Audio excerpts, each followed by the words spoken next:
భారత కీర్తి పతాకను స్పేస్లో సగర్వంగా ఎగరవేసిన వ్యోమగామి శుభాంశు శుక్లా సురక్షితంగా భూమికి చేరుకున్నారు సార్. ప్రధాని మోదీ కూడా ఎక్స్లో ఒక పోస్ట్ చేశారు. అంకిత భావం, ధైర్య సాహసాలతో శుభాంశు కోట్లాది మంది కలలకు స్ఫూర్తిగా నిలిచారు అంటూ. సార్, శుభాంశు శుక్లా సాధించిన విజయంపై మీ కామెంట్. ఇది ఇండియన్ స్పేస్ సాధించిన విజయం. ఇది వ్యక్తిగత విజయం, ఇది ఒలింపిక్ రికార్డు, క్రీడా రికార్డులు కాదు. శుభాంశు శుక్లా భారత అంతరిక్ష పరిశోధనలో భాగం. అందువల్ల మనము దాన్ని ఏదో వ్యక్తిగత రికార్డు లాగా చూడకూడదు. ఇది achievement of the Indian space research organisation. So డెఫినెట్గా 1984లో ఫస్ట్ ఇండియన్ టు స్పేస్ వెళ్ళారు రాకేష్ శర్మ. అంటే ఇప్పుడే కాదు, చాలామందికి ఒక రాంగ్ నోషన్, అంతా ఇప్పుడే జరుగుతోంది. గతంలో ఏవి జరగలే, భారతదేశం గతంలో చాలా ఘోరంగా ఉండే అనుకుంటారు. ఎందుకంటే ఆ రకమైన ప్రచారం కూడా పెరిగిపోయింది కదా, మొత్తం ఈ మధ్యనే జరుగుతోంది, అంతకుముందు ఇండియాలో ఏమీ లేదు అని. కానీ 1984లో first Indian went into space. Shubhanshu Shukla is not the first Indian, the second Indian.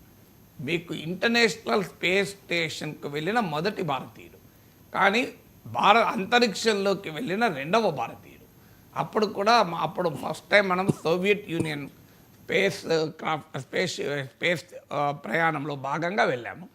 1984లో Rakesh Sharma వెళ్ళినప్పుడు నాకు గుర్తు, మేము ఉస్మానియా కొరియర్ అని, మాకు జర్నలిజం స్టూడెంట్ నేను. సో మాకు ఉస్మానియా కొరియర్ అని ల్యాబ్ జర్నల్ ఉంటుంది, దాంట్లో రాసాం, if it is Rakesh Sharma it is an Osmanian అని. ఆయన అది రాకేష్ శర్మ వెళ్ళే ముందు, అప్పుడు రాకేష్ శర్మ, రవీష్ మల్హోత్రా అని ఇద్దరిని సెలెక్ట్ చేశారు. ఇప్పుడు ఎలాగైతే నలుగురిని సెలెక్ట్ చేశారు గగన్యాన్కు, అందులో ఒకరు శుభాంశు శుక్లా. ఇప్పుడు ఆయన మొదటిసారి వెళ్ళొచ్చాడు. So Rakesh Sharma, if it is Rakesh it is Osmanian అని రాసాం మేము. సో రాకేష్ శర్మ అయితే ఆయన ఉస్మానియా విశ్వవిద్యాలయ విద్యార్థిని. అంటే నేను జర్నలిజం స్టూడెంట్గా ఉన్న రోజుల్లో ఫస్ట్ ఇండియన్ వెళ్ళాను.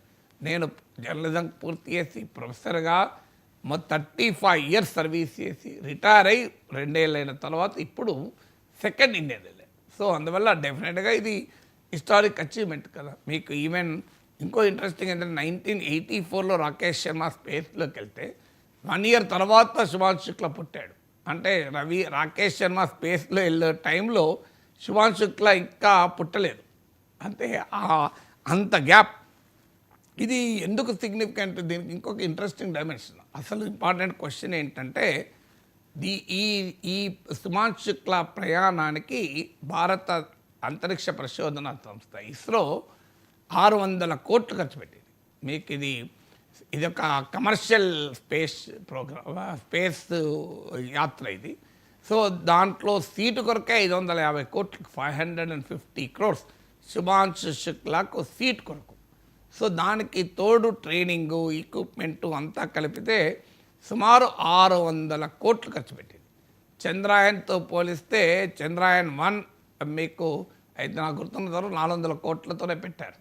సో నాసా ఖర్చు పెట్టే దాంట్లో 1/10 ఖర్చు పెట్టారు. సో చంద్రయాన్ కోసం ఖర్చు పెట్టిన దాంతో సమానం. సహజంగా ఒక క్వశ్చన్ వస్తుంది, ఇంత ఖర్చు పెట్టి ఎందుకు వెళ్ళడం అవసరమా అని. కానీ భారతదేశం ఏదో కాలక్షేపానికి శుభాంశు శుక్లా పోలేదు.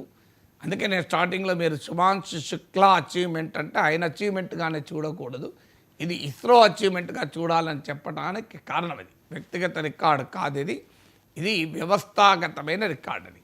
సో ఎందుకంటే శుభాంశు శుక్లా ఈ ప్రోగ్రాంకు ఇస్రో ఎందుకు పంపించింది అంటే, ఇండియా 2027లో గగన్యాన్ కార్యక్రమాన్ని చేపడుతోంది. అంటే ఇది ఫస్ట్ అంతరిక్షంలోకి భారత వ్యోమగాములు 3 రోజుల పాటు Indian astronauts will be orbiting round the earth. ఇది 2027. ఇది గనక విజయం సాధిస్తే ప్రపంచంలో 4వ కంట్రీ అవుతుంది. అమెరికా, అంతకుముందు సోవియట్ యూనియన్, ఇప్పుడు రష్యా, 3వ దేశం చైనా తమ ఆస్ట్రోనాట్స్ను స్పేస్లోకి పంపించి భూమి చుట్టూ ఆర్బిట్ చేయగలిగింది. India will be the 4th nation. So 4వ దేశం. అంటే మనం భూమి చుట్టూ మనం అంతరిక్షంలో మనం ఆర్బిట్ చేస్తుంటే పాకిస్తాన్ అప్పుల చిప్పబట్టుకొని వరల్డ్ బ్యాంక్ చుట్టూ, IMF చుట్టూ పరిభ్రమిస్తోంది. సో అందువల్ల it's a great achievement. 4th country, even European nations కూడా ఏది సాధించలేని విజయం. తర్వాత 2030 నాటికి పర్మనెంట్ ఇండియన్ స్పేస్ స్టేషన్, ఇప్పుడు ఇంటర్నేషనల్ స్పేస్ స్టేషన్ లాగా పర్మనెంట్ ఇండియన్ స్పేస్ స్టేషన్ ఏర్పాటు చేయాలన్నది లక్ష్యం. 2040 నాటికి చంద్రుని పైన తొలి భారతీయుడు అడుగు పెట్టాలన్నది అంచనా. మీకు గుర్తుంటుంది, నీల్ ఆమ్స్ట్రాంగ్ లాంటి వారు అమెరికన్ ఆస్ట్రోనాట్స్ చంద్రుని పైన అడుగుపెట్టింది కూడా మనం చిన్నప్పుడు పాఠ్యపుస్తకాల్లో చదువుకున్నాం. So first Indian to land on moon ఈ షెడ్యూల్ ఫర్ 2040. సో ఇంత హెక్టిక్ స్పేస్ షెడ్యూల్ ఉంది భారతదేశానికి. సో దీనికి అనుభవం కావాల్సిన అవసరం ఉంటుంది. ఇప్పుడు ఈ ఉదాహరణకు గగన్యాన్ ప్రోగ్రాంకు 4 ఆస్ట్రోనాట్లను సెలెక్ట్ చేస్తే అందులో ఒకరు శుభాంశు శుక్ల.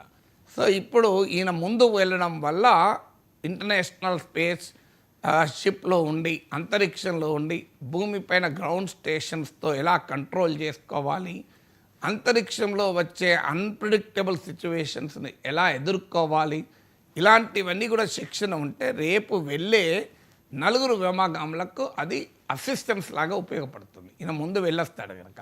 దాంతోపాటు స్పేస్ ఇంపాక్ట్ ఆన్ బయాలజీ, అంటే అంతరిక్షంలో మైక్రోగ్రావిటీ కండిషన్స్లో పనిచేయాలి. ఇక్కడ భూమి యొక్క గురుత్వాకర్షణ శక్తి ఉండదు. ఇప్పుడు మీకు చంద్రునిపైనే గురుత్వాకర్షణ గ్రావిటేషనల్ ఫోర్స్ తక్కువ ఉంటుంది. ఇక అంతరిక్షంలో 0 గ్రావిటీ కండిషన్స్లో, మైక్రోగ్రావిటీ కండిషన్స్లో పనిచేయాలి. ఇది మనిషి పైన అనేక రకాల ప్రభావాలు చూపుతుంది, హ్యూమన్ బయాలజీ పైన. ఉదాహరణకు కండరాలు దెబ్బతింటుంటాయి, మజిల్ డిసెలరేషన్ అంటారు. తర్వాత మీకు వారు స్లీప్ సైకిల్స్ మారిపోతుంటాయి. ఇప్పుడు మనం హైదరాబాద్ నుంచి అమెరికా వెళ్తేనే మనకు జెట్ లాగ్ అంటాం. సో అమెరికా నుంచి ఇండియాకి వచ్చినా కూడా జెట్ లాగ్, ఎందుకంటే ఆడ పగలు రాత్రి. సో దానివల్ల ఈ నైటు డే టైం అర్థం కాదు, ఎప్పుడు పంటారో ఎప్పుడు లేస్తారో అర్థం కాని పరిస్థితి ఉంటుంది. సో మనకి ఇళ్ళల్లో అందరము కామన్గా చూస్తుంటాం ఇది. సో చిన్నపిల్లలకైతే ఈ జెట్ లాగ్ ఇంకా ఉంటుంది, వాళ్ళు అడ్జస్ట్ కాలేరు ఈ పగలు రాత్రి మారిపోయి. ఇక అంతరిక్షంలో ఇంకా స్లీప్ సైకిల్స్ ఎట్లుంటాయో మనం ఊహించవచ్చు. కంప్లీట్గా ఏది రాత్రో ఏది పగలో అర్థం కాని పరిస్థితుల్లో ఉంటారు. దాంతోపాటు మీకు ఇప్పుడు కారులో పోతే చాలామందికి వామిటింగ్స్ అవుతుంటాయి, మీకు గుర్తుండే ఉంటుంది. చాలామందిలో ఈ సిక్నెస్ ఉంటుంది, మోషన్ సిక్నెస్ అంటారు. సో కారులో పోతేనే వామిటింగ్ అయితే పరిస్థితి కొంతమందికి ఉంటే, ఇక స్పేస్లో ఉంటే ఎన్ని రకాల సిక్నెస్ ఉంటుంది, దాన్ని మోషన్ సిక్నెస్ అంటారు. సో స్పేస్లో మోషన్ సిక్నెస్ ఏంటి, స్పేస్లో స్లీప్ సైకిల్స్ ఏంటి, అలాగే కాగ్నిటివ్ ఫంక్షన్స్ అంటే మనిషి తెలివితేటల పైన, మనిషి మానసిక స్థితిపై కూడా ప్రభావం చూపుతుంది. ఇప్పుడు మనమే ఇంట్లో ఒక్కరమే ఉన్నామనుకోండి, అంతా ఏదో పిచ్చిగా ఉంటుంది. ఒక 4 రోజులు నువ్వు ఇంట్లో ఒక్కరే ఉన్నారు, ఎవరు మన ఇంటికి రాలేదు, ఎవరు మనకు ఫోన్ చేయలేదు, మనం ఎవరికి ఫోన్ చేయలేదు అనుకోండి, ఎంత పిచ్చిగా ఉంటుంది. సో మనిషికి భూమిపైనే ఎవరు లేకుండా ఉంటే మనాదిగా ఉండి మానసిక స్థితి డిప్రెషన్ అంటారే, డిప్రెసివ్ మోడ్ అని. మరి స్పేస్లో ఏ రకమైన మానసిక స్థితి ఉంటుంది. దాంతోపాటు అన్ప్రిడిక్టబుల్గా స్పేస్ బ్యాక్టీరియా ఇంపాక్ట్ ఉండొచ్చు. సో ఇలా అనేక రకాల అంటే హ్యూమన్ బాడీ పైన, మానవ శరీరం పైన అంతరిక్ష ప్రయాణం ప్రభావం ఏంటి అనేది ఈ 18 డేస్లో శుభాంశు శుక్ల పరిశోధన చేశాడు. ఇది రేపు జరగబోయే గగన్యాన్ ఇండియా మరి 3 ఆస్ట్రోనాట్స్ కూడా జాయిన్ అవుతారు. సో వారికి ఇది ఒక పెద్ద ఎక్స్పీరియన్స్ లాగా ఉపయోగపడుతుంది. దాంతోపాటు ఫుడ్ ఎలా గ్రో చేయాలని, ఎందుకంటే స్పేస్లో ఒక బిగ్ ఛాలెంజ్. రేపు మూన్లో మనం పర్మనెంట్ స్పేస్ స్టేషన్ పెట్టాలన్నా, అక్కడి నుంచి అంగారగ్రహం మీదకి వెళ్ళాలన్నా, సో ఒక ఛాలెంజ్ ఏంటంటే ఫ్యూయల్, ఫుడ్ అండ్ ఆక్సిజన్. ఈ 3 ఛాలెంజెస్. అంటే ఒక మనిషి బతకాలి అంటే మొదలు ఆక్సిజన్ కావాలి, ఆహారం కావాలి, ఎటన్నా ప్రయాణం చేయాలంటే ఇంధనం కావాలి. సో ఈ 3 కంపల్సరీగా కావాలి. మనిషి ఈ 3 లేకపోతే బతకలేము. సో మనమైనా 3 లేకపోతే బతకలేం. ఆక్సిజన్ లేకపోతే బతకలేం, వాటర్ లేకపోతే బతకలేం, ఫుడ్ లేకపోతే బతకలేం, ఫ్యూయల్ లేకపోతే బతకలేం. ఎందుకంటే ఫ్యూయల్ లేకపోతే ఇంట్లో గ్యాస్ స్టవ్ వెలగదు. సో మీకు అందువల్ల ఈ 4 ఇక్కడి నుంచి పట్టుకుపోవాలంటే చాలా చాలా ఛాలెంజ్. ఇప్పుడు ఒక వాటర్ బాటిల్ ఇది పట్టుకుపోవాలి స్పేస్లోకి అంటే కొన్ని $1,000 అయితే $1,00,000 అవుతాయి.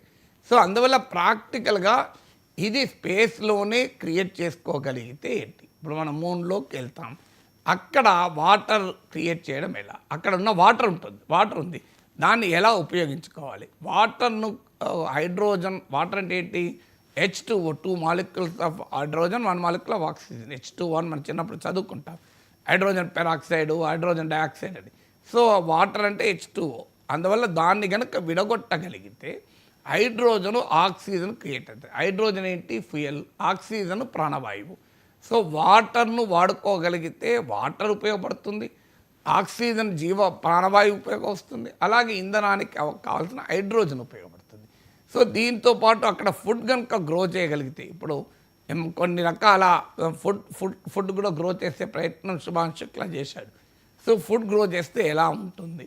సో ఇలాంటి ప్రయోగాలన్నీ చేయడం ద్వారా ఇదేదో షో కొరకు లేదా రికార్డుల కొరకు ఏదో పేరు కొరకు వెళ్ళింది కాదు. So there is a scientific objective to it.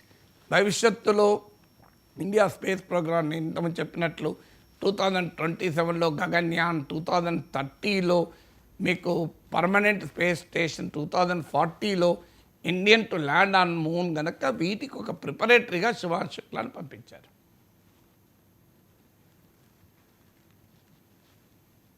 చాలా వివాదాల తర్వాత టెస్లా కంపెనీ భారత్ మార్కెట్లోకి అడుగుపెట్టింది.